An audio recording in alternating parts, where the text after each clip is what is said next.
ചന്ദ്രകലയും മുത്തശ്ശിയും. പണ്ട് പണ്ട് ദൂരെ ഒരു കൊച്ചു ഗ്രാമത്തിൽ മിഞ്ചു എന്നൊരു മുത്തശ്ശി താമസിച്ചിരുന്നു. അവർക്കൊരു ചെറിയ വീടും അതിൽ നിറയെ പുരാതന വസ്തുക്കളും ഉണ്ടായിരുന്നു. മുത്തശ്ശിക്ക് കാഴ്ചക്കുറവായിരുന്നെങ്കിലും അവരുടെ മനസ്സിന് നല്ല തെളിച്ചമുണ്ടായിരുന്നു. എല്ലാ രാത്രിയും അവർ തന്റെ ജനലിലൂടെ ആകാശത്തേക്ക് നോക്കി ചന്ദ്രകലയെ കാണാൻ ശ്രമിക്കുമായിരുന്നു. ഒരു ദിവസം ചന്ദ്രന് പൂർണ്ണ വെളിച്ചമുണ്ടായിരുന്ന ഒരു രാത്രിയിൽ മുത്തശ്ശിക്ക് ഉറക്കം വന്നില്ല.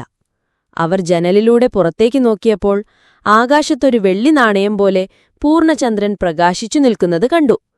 മുത്തശ്ശി പതിയെ എഴുന്നേറ്റ് വീടിനു പുറത്തേക്കിറങ്ങി. അന്ന് രാത്രി നല്ല തണുപ്പുള്ള കാറ്റുണ്ടായിരുന്നു. മുത്തശ്ശി മെല്ലെ നടന്ന് തോട്ടത്തിലെത്തി. തോട്ടത്തിലൊരു പഴയ കിണറുണ്ടായിരുന്നു. മുത്തശ്ശി കിണറിനടുത്തേക്ക് ചെന്ന് കുനിഞ്ഞ് അതിലേക്ക് നോക്കി. അതാ കിണറ്റിലെ വെള്ളത്തിൽ പൂർണ്ണചന്ദ്രൻ പ്രതിബിംബിച്ചു നിൽക്കുന്നു. മുത്തശ്ശിക്ക് അത്ഭുതമായി. അവർ വിചാരിച്ചു, എന്റെ ദൈവമേ, ചന്ദ്രൻ കിണറ്റിൽ വീണുപോയല്ലോ. മുത്തശ്ശിക്ക് സങ്കടമായി. ചന്ദ്രനില്ലാതെ ആകാശം ശൂന്യമാകുന്നത് അവർക്ക് സങ്കൽപ്പിക്കാൻ പോലും കഴിഞ്ഞില്ല. അവർ എന്തു ചെയ്യണമെന്ന് ആലോചിച്ചു. പെട്ടെന്ന് ഒരാശയം അവരുടെ മനസ്സിൽ മിന്നിമറഞ്ഞു. അവർ ഓടിപ്പോയി വീട്ടിൽ നിന്ന് ഒരു വലിയ പാത്രവും കയറും കൊണ്ടുവന്നു. എന്നിട്ട് ആ പാത്രം കയറിൽ കെട്ടി കിണറ്റിലേക്ക് താഴ്ത്തി. മുത്തശ്ശി പതിയെ പതിയെ കയർ വലിച്ചു. കിണറ്റിൽ നിന്ന് പാത്രം മുകളിലേക്ക് വരുമ്പോൾ മുത്തശ്ശി പ്രതീക്ഷയോടെ അതിലേക്ക് നോക്കി. പക്ഷേ പാത്രത്തിൽ വെള്ളം മാത്രമേ ഉണ്ടായിരുന്നുള്ളൂ. ചന്ദ്രനെ കണ്ടില്ല.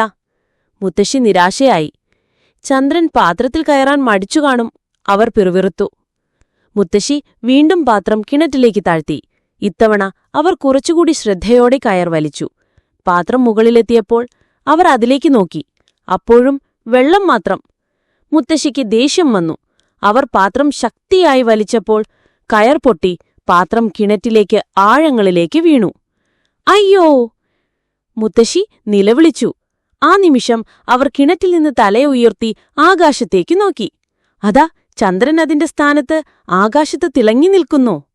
മുത്തശ്ശിക്ക് ചിരി വന്നു. അവർക്ക് മനസ്സിലായി, ചന്ദ്രൻ കിണറ്റിൽ വീണതല്ല, അത് വെള്ളത്തിൽ പ്രതിബിംബിച്ചതായിരുന്നു എന്ന്. മുത്തശ്ശിക്ക് വലിയ സന്തോഷമായി. അവർ ആകാശത്തേക്ക് നോക്കി പുഞ്ചിരിച്ചു.